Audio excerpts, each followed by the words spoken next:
Conversations with the inspiring minds, using design and creativity towards social change. This is Design for the People with Greg Bunbury. Hello and welcome. I'm your host, Greg Bunbury, and on this show, I'll be speaking to the designers, artists, creative thinkers and activists using their skills to tackle social issues, uplift communities, and make a difference in the world. On today's show, I have a very special guest, Martin Goodrich. Martin was the co-founder of the Freeform Community Arts Trust, established in 1969. Freeform was a groundbreaking artist-led organisation, a multidisciplinary artist practice, and a pioneer of participative community projects. For over 35 years, Freeform delivered imaginative urban renewal and regeneration through art and design-led solutions to humanise social and physical environments. They were an active part of the mural movement in the United Kingdom, which took place from the mid-60s to the mid-80s. In addition to delivering hundreds of projects across the country, from Liverpool to Manchester and the North West, Freeform created 4 mosaic murals in Hackney with funding from the council. One of these murals lived across the road from my house, and I was fascinated with it as a kid growing up in the early 80s. Needless to say, as a piece of community art, it left quite an impression. Martin's grandfather was Henry Edwin Goodrich, the first Labour councillor and the first Labour MP of Hackney, and that influence is perhaps evident in Martin's approach to social art. Freeform's political stance can be summed up in a quote from Martin. "We don't want to be about artists, we want to make a difference with people. We are community artists. We work to the benefit of the local people, not to the benefit of the fine art establishment." Martin, welcome to the show. Thank you. Thanks for joining us. I'm thrilled. Hearing all that. No, it's very, very deserved. Thanks for joining me. It's a pleasure to have you on here. Your work has made such an impression on me as somebody growing up in Hackney, across from one of your murals that you created with the Freeform Arts Collective. Can you tell us a little bit about your background before founding Freeform Arts? Do I start from the beginning?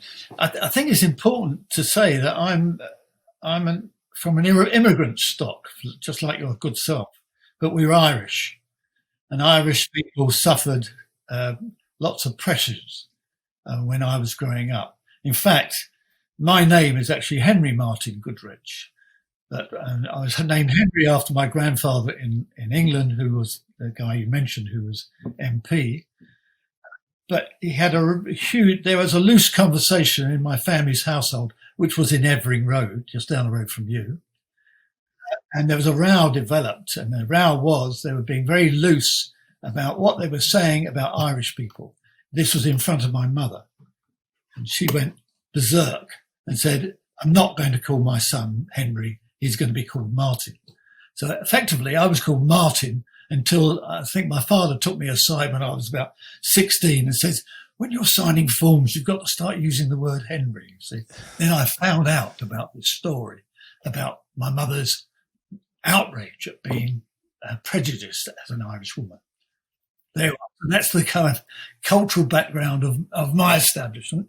And it's endemic in society with people, them and us constantly. And it's there all the time. Anyway, I digress. What was your question? How did I get going?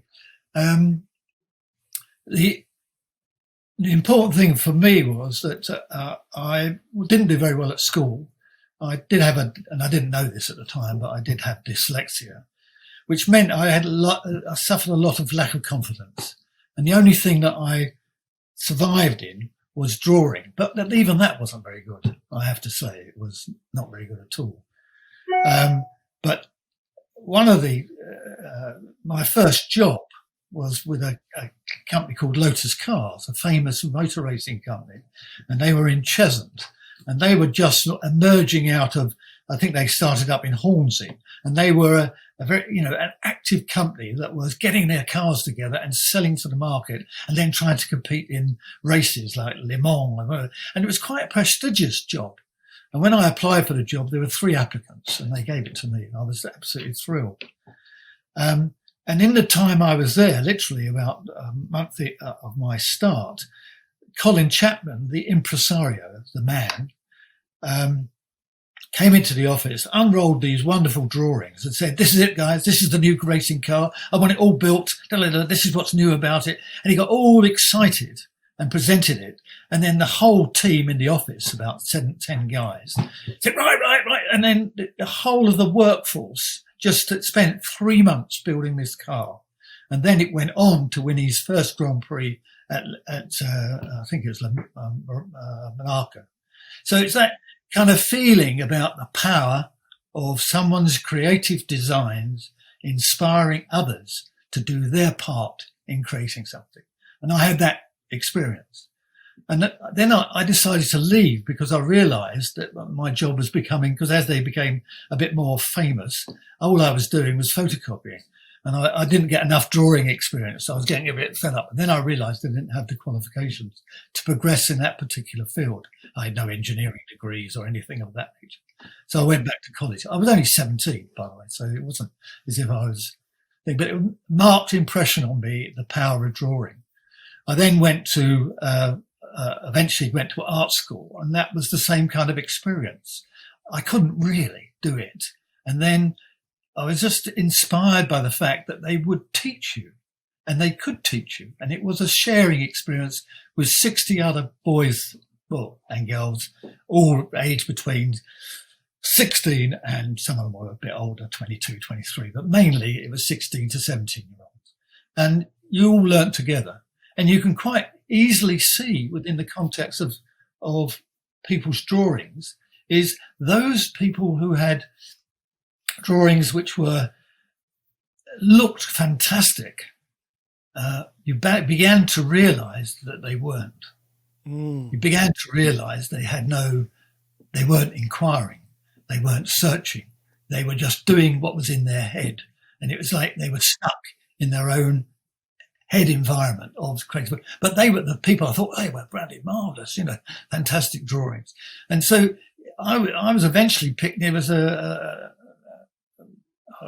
this is probably too much detail, but there was everyone was asked to do a big painting, and all the paintings were put up around the wall, and then all the students were asked to select the best paintings, and everyone selected what they thought were the best paintings. And then the staff said, "We're going to select what we think are the 5 best paintings," and mine was one of them. Now, mine wasn't one of the kids, the students' drawing, and I was absolutely flabbergasted. And they just said, "The reason why we selected this one, because this is entirely honest. Everything everything this person has done is actually, he's learnt and he's drawn, and he's seen it, and it's an honest approach." So that was another kind of influence on me, that your work was an honest inquiry into things. We did lots of life drawing and things of that nature, but I did quite well. I ended up, after 4 years, I got into the Royal College of Art, which is kind of like, to me, a higher end establishment, and progressing from there. But I found that process of working in the Royal College very kind of unforgiving. There was very little interaction between students. You were already in your isolated garret almost in the studios. There was no camaraderie in the sense that I had when I was in Walthamstow. It all gone. It was like you were now in fierce competition with your other, so you weren't sharing, you were competing. Yeah. And I didn't like that atmosphere. I found it hostile, and it's kind of like, by the time I'd finished, I wanted out. And most people got, leaving the Royal College, got sort of highly prestigious art school jobs. And I decided, no, I'm not going to do that. I'm just going to get an ordinary teaching job to make a few bob. And I started to work in a school called Robert Montefiore Secondary Modern School in Tower Hamlets. Was that decision, was that intentional in terms of your choice of where you wanted to work, or was it just what was available? I think it was just what was available. I lived in London. I wouldn't go and work somewhere else. So, it was just what was available. It wasn't a a design decision, or I must go and work with local people sort of decision. It wasn't that at all. It was a job. It was only 3 days a week, and I could earn enough money to live, and then I could do my other things. That was what was on my mind. Sure. But the experience of teaching changed me in many ways, because all of a sudden you're now surrounded by 30 kids who, in many ways, at least there's one thing common about them: they're all hungry. They're either hungry to destroy you, or they're hungry to learn and to compete with each other. The atmosphere in the class was kind of like buzzing. But one of the experiences I had there was I had a remedial group of kids, the bad boys, basically, bad boys, and I had to go and take them. So you'd meet them in the school playground after lunch. And then you'll take them down to the annex. But bearing in mind that this annex, which I went to, when I got there, none of the keys the headmaster gave me worked. The classrooms inside were just full of junk. So eventually I got in through a caretaker, and I got all these kids to start clearing out the classroom, completely emptying it so it was empty. And we put it all in the playground. The caretaker getting mad at us. You can't do that. You can't do. And well, what am I going to do? I've got to have a space to teach the kids. Blah, blah, blah. And then once we got in, because we didn't have any art materials or anything, I had a bit of chalk. I said, right, you can now start drawing your experience on the walls. So I did it, and it was caused outrage in the school that I was actually, encouraging kids to do vandalize, effectively, what they saw. But I was saying, well, artists are about invention, creating opportunities from next to nothing, and then building them up. But the story about the remedial kids is that I picked them up. It was May at the time. The season was May, and as we came out of the playground, a Labour Party parade was going down the road. It was May Day, and it was a brass band sort of stuff. And there were 14 of these kids, and the brass band went down Valence Road, past where my art room was, and then carried on to Victoria Park. And I couldn't get the kids back. So the kids carried on to Victoria Park. So I immediately said, I'm going on an outdoor drawing exercise. Anyway, this happened, and the kids came back and had a great time. Their relationship with me massively improved. All of a sudden, I was not the enemy. All of a sudden, I was someone who was sharing their adventures. And I was saying, well, when we go back to school tomorrow, we can start doing things about what we'd seen and done, etc. But then I was called up before the headmistress by this time, saying, that is completely out of order. You're not allowed to do things like that. I said, well, what do you do then in such circumstances? I couldn't get back to get into the classroom. They were just determined to do what they wanted to do. My job was to give them some kind of guidance as we went. Of course. Anyway, I didn't last long in school. I was only there for 9 months.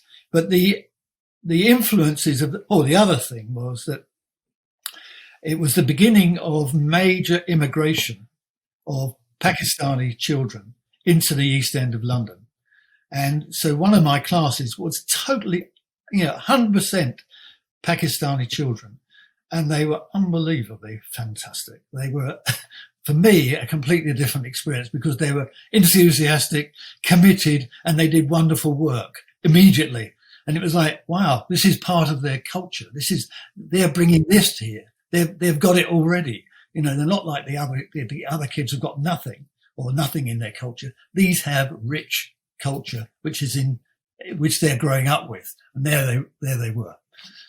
Yeah, no, I was just going to say, so at this point, what you're starting to recognize and develop is a collaborative approach to art, where you've already been informed as to the power of having art with integrity and honesty and a strong narrative. And now you're kind of putting it out there as a practice, not just in terms of individual artists, but creating collaborative art, using the students as the first example. I think that's entirely right, but those experiences were very formative. They were the beginnings of where am I going with my work? The question was, what am I going to do? How am I going to progress? And the next thing that happened to us is that I was very keen to work with others. And so my mate, a guy called Jim Ives, and my girlfriend, a lady called Barbara Wheeler Early, all still at college. Jim was at the Royal Academy. She was in Manchester. But we got this opportunity to work with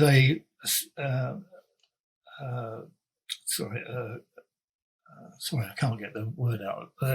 To work with art advisor in Redbridge. Oh, no, it was in Redbridge, and he was kind of like listening to us, almost like pub talk, and saying, "Well, why don't you try to do something in schools with this kind of view?" I said, "Well, okay, well, give us an opportunity." So he did, and he got this project together called, and it said, "Introducing Colour to the School Environment." That's what the subject was. And so we went ahead and we designed over the summer a whole, I don't know, at least 20 different designs for colour in the school environment. And we were on a high. We thought this was fantastic. I mean, I was really excited. And we did a presentation to the school and put the exhibition up. And it was quite clear of the divide. You had the enthusiastic teachers and a few of their LinkedIn pupils who were going, "Oh, all right, mister. Yeah, okay." But the rest of the kids were going, "Nah, not in our school. No, we don't want this." And it was quite clear that we had not got, we had brought our ideas, but we hadn't conversed with them. And so we then, that night, literally, we were doing a presentation to the Arts Council and all the big dignitaries the next day. And we rewrote our bid saying, art towards a live environment. And we said we didn't want to do any of this work. What we wanted to do was to work in the school for 3 months and come up with combined ideas involving the staff and the kids so that they could have their part to play. And that project really was a deciding point of where we were going. And when we came back, we did the exhibition, you got the usual sort of patronising stuff, but they rejected it. But they said, you can do a little bit of it. You can do this bit down here by the toilets, sort of thing. We said, no, we're not doing that. We think we should be working with the school pupils and the staff towards improving the environment using colour. We need to engage with them. So that was the beginning of where we were at. In making the pivot to creating art in a social context, would you say it just kind of evolved out of your experiences in education, or was there a moment when you just sat down and went, okay, this is the direction we're heading in? No, it's a slow evolution, because you have to try and earn a living. I was working in a factory, earning a few bob, and my other mates were still at college. So it was kind of like, it was about, you can't concentrate 100% on all of this. So the next opportunity we got was that one of the art advisors we got to know said, "Oh, there's this old building down in Plaistow, which you could probably use as a studio." And so we went there and we couldn't believe it. It was absolutely wonderful. In the middle of probably one of the last war-damaged derelict sites in Plaistow, surrounded by rubble, which was a natural kids' playground. So what happened there is we go, "Oh, great, this is an opportunity to do all our perceived work in the studio." But the kids made such a nuisance of themselves, running up and down the roof and all the rest of it. "What are you doing in there, mister?" Constantly, that we had to address them. So this was the next chapter. We had to do something about this because they're driving us nuts. So eventually we started playing football with them, and that, eased things. And they, "But what are you doing in there, mate? Come on, tell us what you're doing." I said, "Well, we'll let you in for an art class on Wednesday evening." And we did this, of course, and it lasted a couple of weeks, but they soon got bored. But essentially, it showed us again that you have to interact, you have to create communication. And now we were doing artwork with other artists around London and elsewhere, and we were trying to build up an exhibition. And the exhibition was going to go to Edinburgh, and it was all about interactive public art. And we were doing things. We were making maze designs. That's what we were doing. But this was still in isolation. This was still us as artists doing it and looking for the opportunity to present it. And what kind of happened is that the Edinburgh thing fell apart, but we got the opportunity. And this is a grouping of artists, probably 40 of us, different groupings, all meeting together, trying to get our thing together. We're going to do this, participate in that. And we got the opportunity to do it in Baker Street in the new North London Polytechnic, I think it was at the time. It's now a university or something. And under the new buildings, they had a whole series of spaces which were all empty. And now they're all full up with other classrooms or whatever. And so we put on this multimedia exhibition of interactive art. Amazing. And we put it on there, about 12 groups of us. And it was very exciting and interesting work. But the only problem was nobody turned up. Nobody came to it. The only people who came to it were your friends. Right. You didn't have any interaction with it. Even the students of the local of the university took absolutely no notice of it. They just walked through it, and you go, "There's nothing here that's arresting them. Yeah, There's nothing that's changing it." And at the same time, we were in this place in Plaistow, and the kids were continued to be a bit of a nuisance. So we thought we would have a little celebration of art. So we thought we'd do our artwork in the local field here, and set it up overnight, and invite people on the Saturday to what we called free-form fun event. That's the beginning of that word. Free-form came from the jazz term, by the way, i.e. that you could improvise and do things, and it wasn't always the same. It was free-form. Amazing. And so we had this event, and we were bombed by hundreds of kids and their parents. Well, I probably did the most embarrassing mural in my whole of my life, with these kids running riot and throwing paint everywhere, and et cetera, et cetera. But we were beginning to be turned on. This was a very exciting event with lots of other community arts organisations getting involved. When I say lots, you talk about 3 or 4. But there might be 1,000 people who attended this party, if you like, in the field. But we had the wit to do a circular around the street. Now, by this time, we won all the credibility with the kids. We'll take that. We get my mum to sign it. Blah, blah, blah. Anyway, we probably had the best result on a circular or sort of a questionnaire ever. An 80% return. And the questions were, what was it? The answer to that was, it's a play scheme. Now, here we were artists thinking we were creating an art event, and their view of it was a play scheme. I'd never heard of it. Interesting. And then it was like, should it happen again? Yes. When should it happen again? Every holiday. And it was things of this nature. And then people said we were a bit worried that a lot of the kids got covered in emulsion paint. They were covered in paint, and there was no reaction to that whatsoever. Oh no, that's great. So it was almost like all the things you were kind of worrying about were not a worry to them at all. And they had a great time. Let's do it again. So we then organised a jumble sale, probably to raise money to do a bonfire night. And we had a bonfire night, similar kind of thing. And this was the beginnings of this interaction between people and art. And it became a watershed for me. I said, there are those artists who still wanted to do their work by themselves and present it for the public to look at. And then there was people like me who were developing the skills to actually have interaction and talk to people and change your work accordingly and allow them to influence you. And that was beginning to happen. That's fantastic. I mean, it must have been a really exciting time, given the kind of social climate and what, I guess, the potential of art at that point. This is a London before mass gentrification. This is a London where artists can afford to live cheaply, and that enables you to produce work and to engage in activities without a kind of a recognizable commercial value to it. So it must have been a very exciting and I guess crazy time for you guys.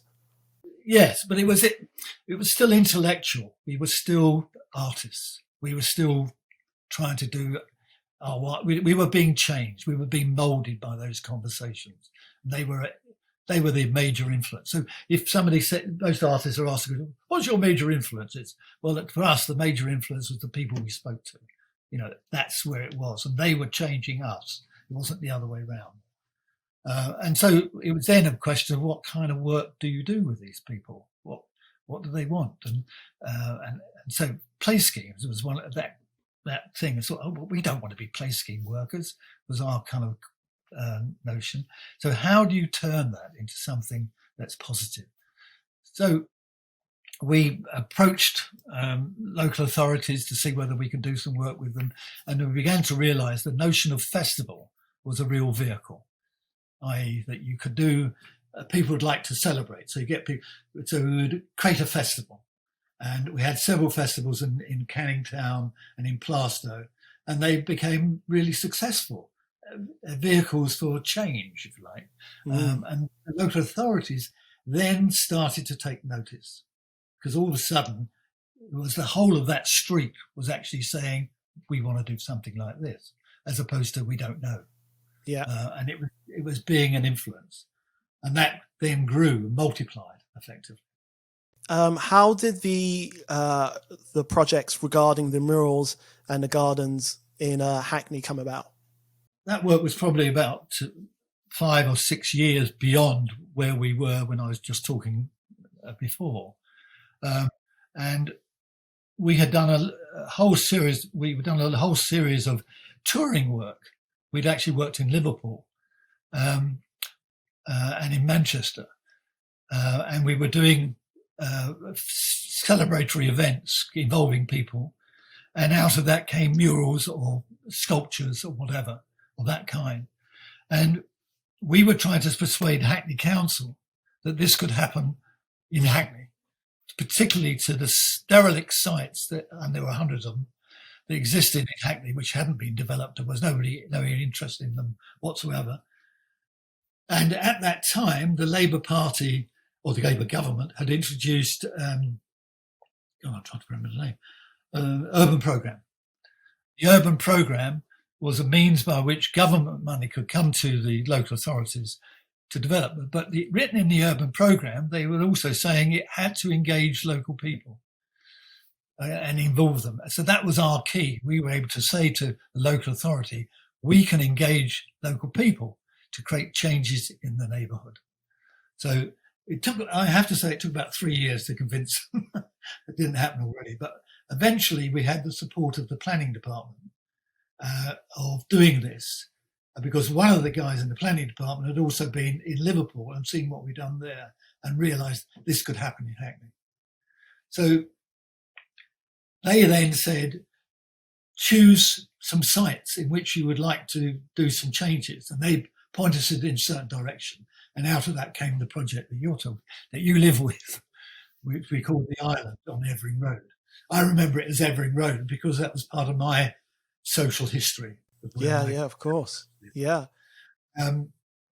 So we got about 5 projects to do in over 2 years. And they were all, I think, well, they're still there. Well, one of them's gone, but they're still there. They still have memories.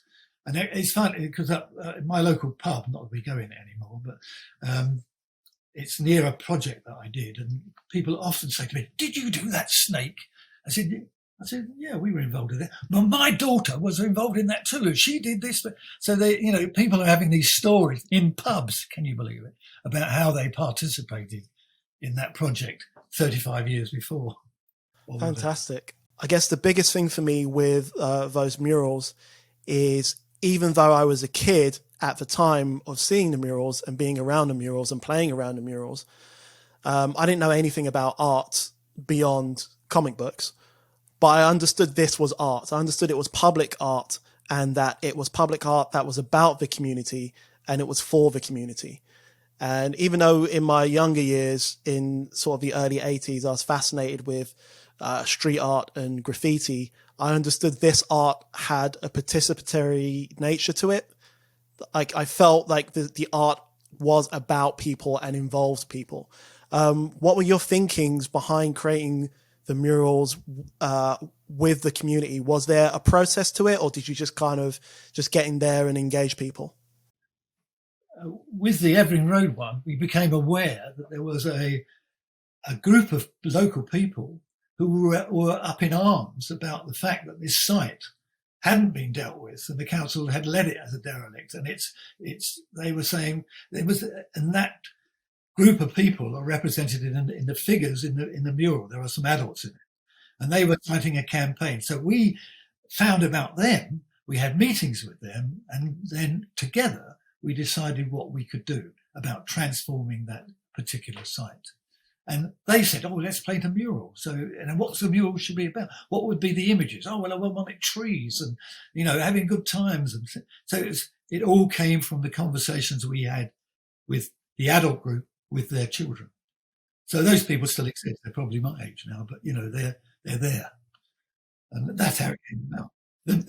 It's a big tree, the image, and it's kind of like that's a tree, a symbol of unity. And we're all underneath it, and we're enjoying the thing underneath it. And then there's all the housing, and there's all kids enjoying themselves. And we've removed the dereliction that was there in front of it. So it was a positive thing.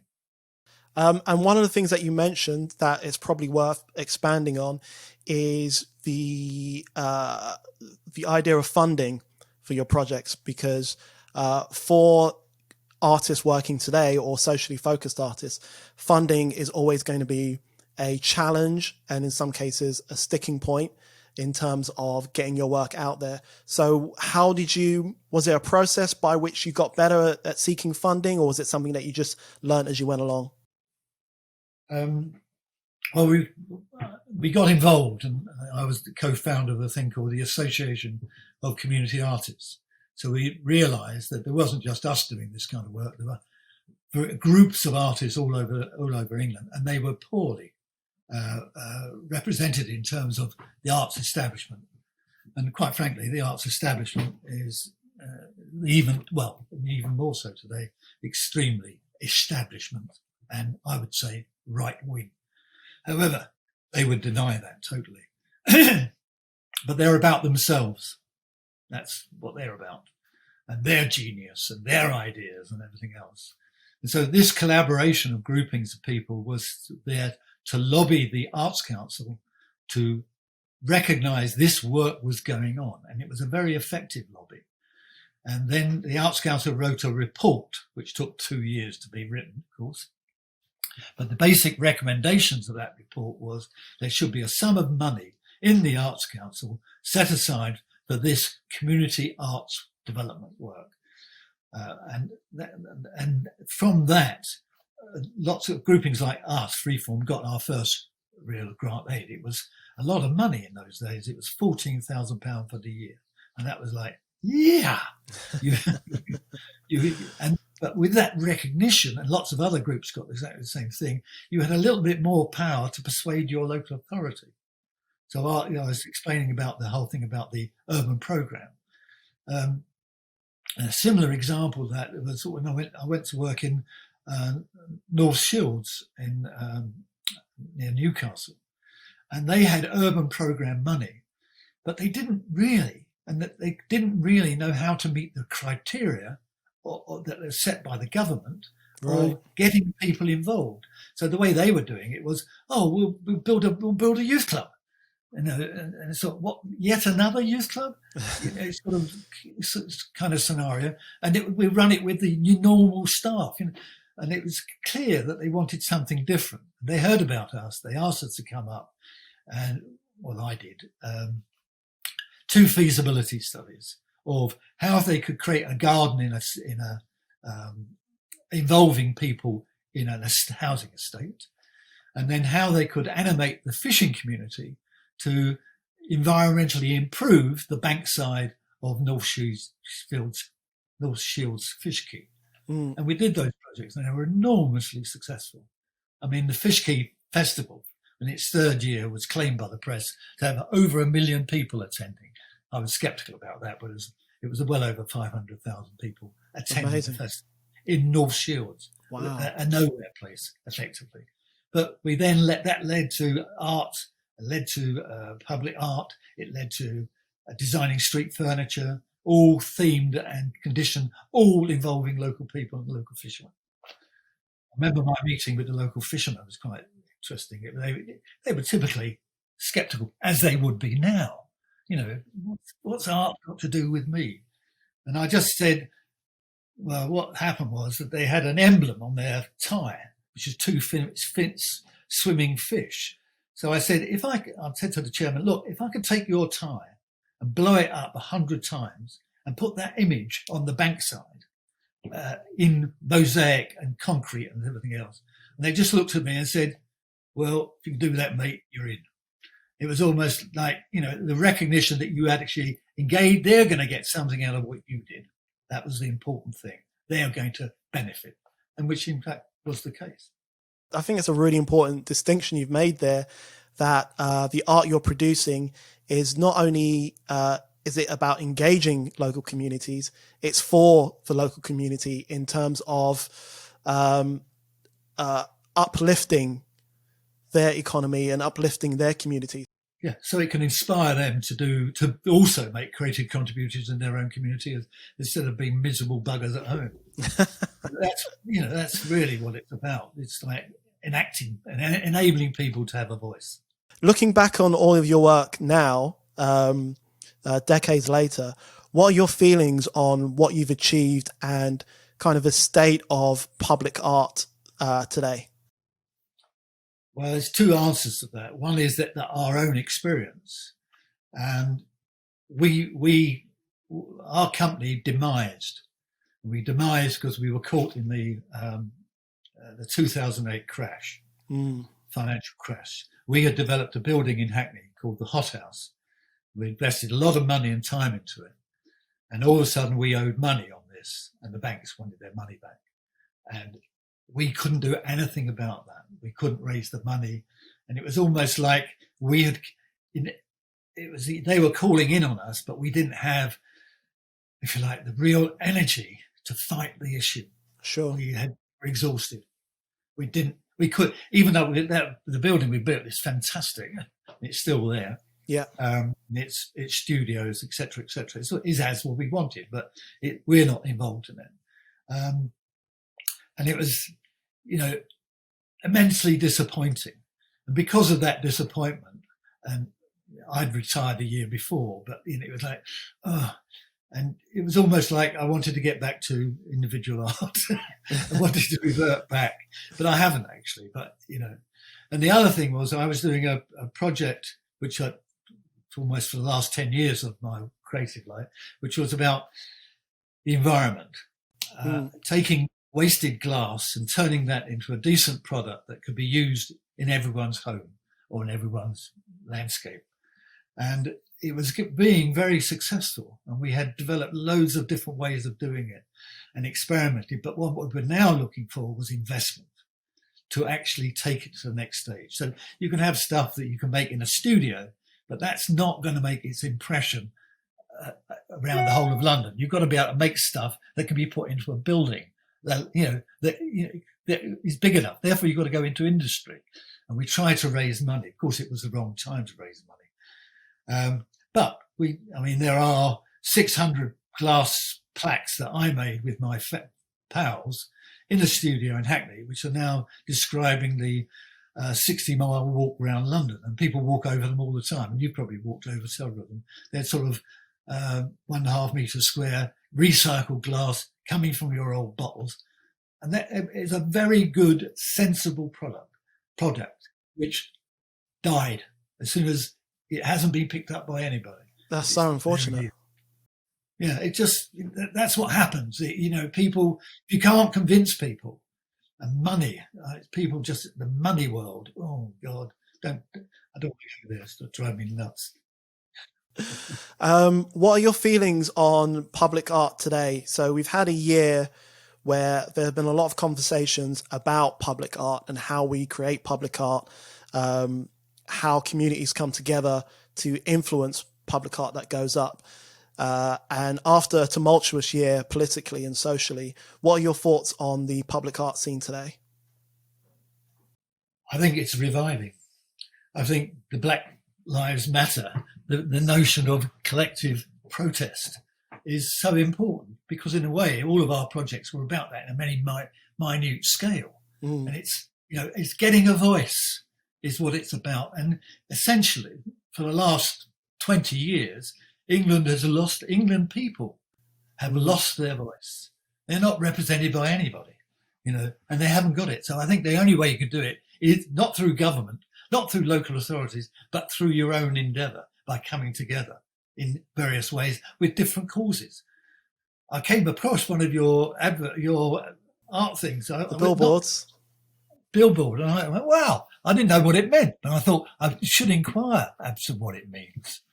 So it's kind of, you look and go, hang on, what's that saying? It's not saying the usual thing that an advert is saying, so it must be saying something different.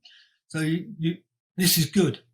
So to me, it's about the new arts community taking responsibility and doing things that are going to affect their lives and the lives of their friends and families, and grow into being more culturally engaged in creating the new future. It's not about politicians. They can't do bugger all. They haven't got any creative nous whatsoever. Creative people create the germs, and we've got to do it more. I think the art school, I mean, for me, I was so privileged. I grew up, I went to art school for 7 years, and I was paid to be there. Okay? You ask that of a kid today of 17, 18 going to, they've got to pay £36,000. And then, it's a real chore of, and it's kind of, all that is politicians playing with the money. And I think they're playing totally the wrong way. So that thing was brought in by Wilson in the Labour Party government. Free education, free national health. And you think we're applauding the national health at the moment. They do a fantastic job, but they're doing a fantastic job in the crappiest of circumstances ever, with money being taken out of them left, right and centre over the last 20 years, and all privatised for people to make a few bob on. You go, this is entirely wrong, all this, and it's up to us. We have to protest. We have to come alive. It's the new generation has to pick it up. Yeah, I mean, just by inspiration alone, I mean, the work that you guys have done in the past has paved the way for us to use creativity in this way as social discourse. And so by using the example of what you guys did in the 60s, 70s and 80s, it gives us a framework to put our ideas out there. And rather than thinking of art in terms of purely, or design in terms of a purely commercial exercise or driven by clients and agencies, we start thinking about design and art from an entrepreneurial standpoint. And we start thinking, okay, well, how can we use our skills to influence the community, affect the community, uplift the community? So the work that you've done is an inspiration for people like me to use creativity in our lives to affect social change. Well, I'm delighted to have I'm delighted to have had that response. And the fact that you live next to one of our murals, I've often wondered what that was like, but there you are, there it is. Yeah, no, it's great. I mean, it's one of the things where between the mural on Evering Road, so this is near where I grew up, and further down the road was the Hackney Peace mural, which I think went up in 1985. And between those two pieces of work, which I saw pretty much every day for almost 20 years, that informed my sensibility of what London is. When we talk about art, I think it's really important for us to view it, not just in terms of experiencing the art aesthetically or in terms of the context, but art can represent the kind of world that we want to live in, a multicultural, multi-ethnic group of people. London was a very different place in the late 70s and early 80s, but there was a much stronger sense of community and engagement. Sorry? Bring it back. Bring it back. Well, I like I say, the work that you guys have done has been such an inspiration. And based on the last year, there's so many artists now using their skills to tackle social issues and to put their work in the public eye. So hopefully this will usher in a new era of public art and discourse. But the important thing is that today's artists have this fantastic new media, the screen that we're now on. It's to use that as the means of communication. I think, the more it happens, the better. The more it happens, more conversations that happen, the better. Yeah, fantastic. Okay, well, I think that's a good spot to wrap up. Martin, thanks again for your time, and thanks again for your work. It's an inspiration to us all. For everybody watching, you're an inspiration. Well, we do our part. We do our best. I'm only responding because you inspired me. Oh, thank you. God bless you. That's awesome. For everybody watching, I'll put links to Martin's work and the work of the Freeform Community Arts Trust in the show notes. And thanks again. Pleasure. My thanks again to Martin for joining me on today's episode. His work can serve as an inspiration and an example for any creative looking to engage with the community. For full show notes and details, visit bunbury.co/podcast. That's bunbury.co/podcast. And join me again next week for more inspiring conversations with the creatives looking to change the world. You've been listening to Design for the People with Greg Bunbury.